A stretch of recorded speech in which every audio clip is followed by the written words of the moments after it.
I lived in Tanzania in the refugee camp for 2 years before I came to Canada, and they have standards. First of all, the crowding that I see here, like when I go to say there's one place right next to us, it's a church, it's one of the emergency ones. You go there, people on the floor. It's like just litter on the floor.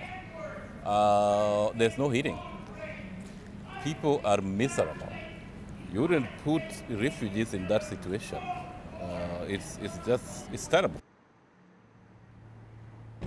I'm Cynthia Mulligan. That was an interview I did with a man who once lived in the refugee system, and he says Toronto's shelter system is far worse than the conditions he experienced. Now, I talked to him in the middle of the bitter cold snap this past winter that left our shelter system in crisis. And City News did a number of stories extensively on the situation that had our most vulnerable falling through the cracks in an overburdened system that was ill-equipped to handle the cold snap.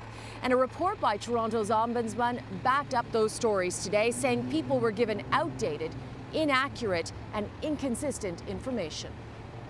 Your experience, is there room in the shelters? No. You go and they're crowded and you're turned away? Yeah.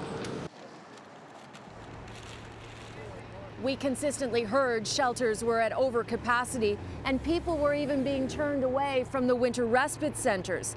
City News was also told the conditions inside the respite shelters were substandard and would lead to people getting sick.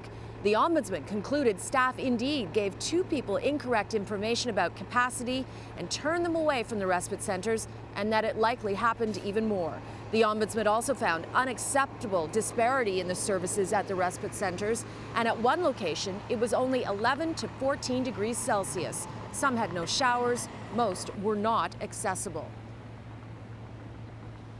Now, the respite centers, and Moss Park Armory became one of them temporarily, were supposed to be a band-aid for the shelter system. Now they have become a permanent part of the system.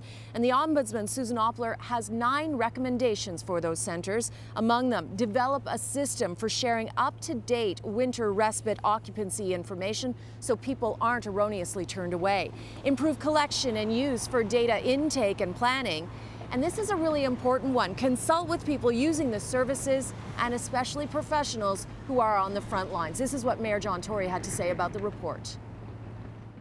I share the Ombudsman's overall conclusions that we didn't meet the standard. The city did not in terms of the communication aspect and also the existence of consistent standards in the winter respite sites in particular. But I'm very encouraged at the fact that the Ombudsman herself notes in her report that even before her report was published, a number of steps have been taken to address the communications issues, and that the city itself is now developing a series of consistent standards that will apply to those sites as we go forward.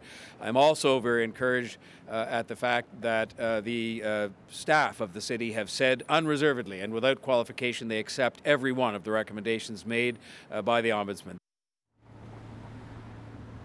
Now, earlier in the show, I was talking to Toronto street nurse Cathy Crow, who is a very vocal advocate for the homeless and has long been saying that the city has a crisis in its shelter program.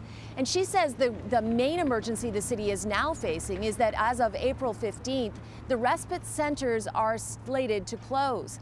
Last night, though, there were more than 500 people sleeping in them, and she says no one will know what will happen to them after those closures.